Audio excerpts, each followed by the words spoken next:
নমস্কার বন্ধুরা, হেসেল বনলক্ষ্মীতে আপনাদের সকলকে স্বাগত।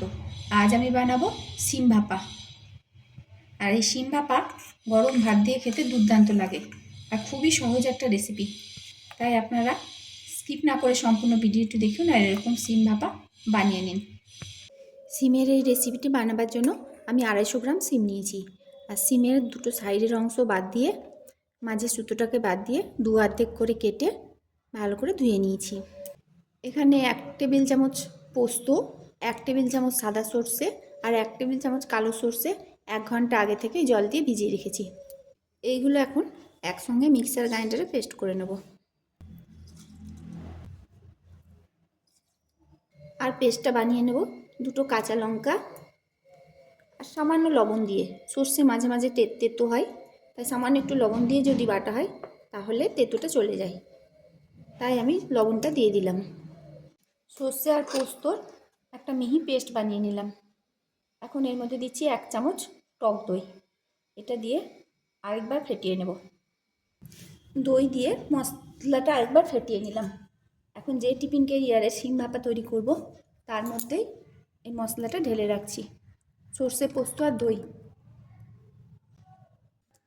এখন কড়াইয়ে সর্ষের তেল গরম করে দিচ্ছি কালো জিরে ফোড়ন, দিয়ে দিচ্ছি শিম। একটু ভেজে নিতে হবে। দিয়ে দিচ্ছি পরিমাণ মতো হলুদ আর দিচ্ছি লবণ। শিমটা এখন ভেজে নেব।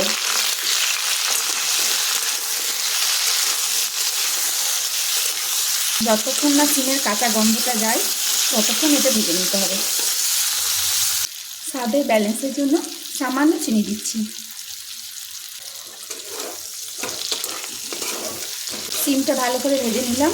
শিমের কাঁচা গন্ধটা চলে গেছে আর মোটামুটি 80% সেদ্ধ হয়ে গেছে। আর শিমটা ভাজবো না। এখন যে পাত্রে শিম ভাপাতে দেব সেই পাত্রে অল্প একটু জল গরম করতে দিয়ে দিলাম। এখন যে মশলাটা তৈরি করেছি তার মধ্যে দিচ্ছি সামান্য একটু লঙ্কা গুঁড়ো, দিয়ে দিচ্ছি 2 চামচ কাঁচা তেল, সর্ষের তেল। এখন এটা ভালো করে গুলিয়ে নিচ্ছি।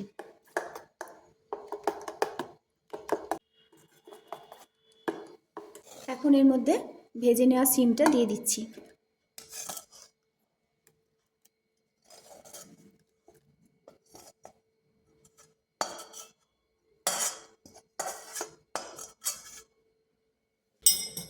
খুব ভালো করে এবার শিমের সাথে মশলাটা মাখিয়ে নিচ্ছি।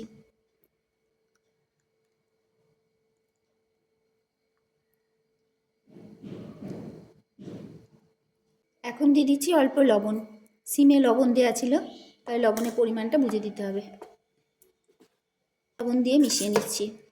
উপর থেকে দিয়ে দিচ্ছি 2টো কাঁচা লঙ্কা।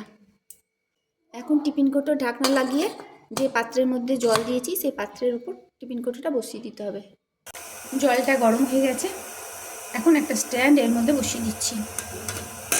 এখন টিফিন কৌটোটা এর মধ্যে দিয়ে দিচ্ছি। খেয়াল রাখতে হবে টিফিন কৌটোটা যেন জলের 1/3 ডুবে থাকে, না হলে জল ওপরে উঠে আসতে পারে। টিফিন কৌটোটা এর উপর বসিয়ে দিলাম। এখন একটা ঢাকা উপর থেকে চাপিয়ে দিচ্ছি। 10 মিনিট ভাপে শিমটা হতে দেবো। 10 মিনিট হয়ে গেল। এখন আবার খুলে দেখি। গ্যাসটা বন্ধ করে দিলাম।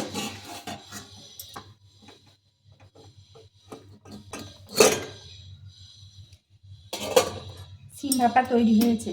খুব সুন্দর সেন্ট উঠছে। এই শিম ভাপা গরম ভাতে খেতে খুব ভালো লাগবে। তবে এর উপর দেবো 2 চামচ কাঁচা সর্ষের তেল, এতে টেস্টটা আরও বাড়িয়ে দেবে। আপনারাও এইভাবে শিম ভাপা বানিয়ে নিন আর গরম ভাত দিয়ে খান।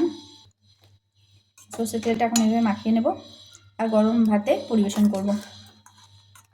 যদি আপনাদের ভিডিওটি ভালো লাগে তাহলে লাইক, শেয়ার, সাবস্ক্রাইব করবেন।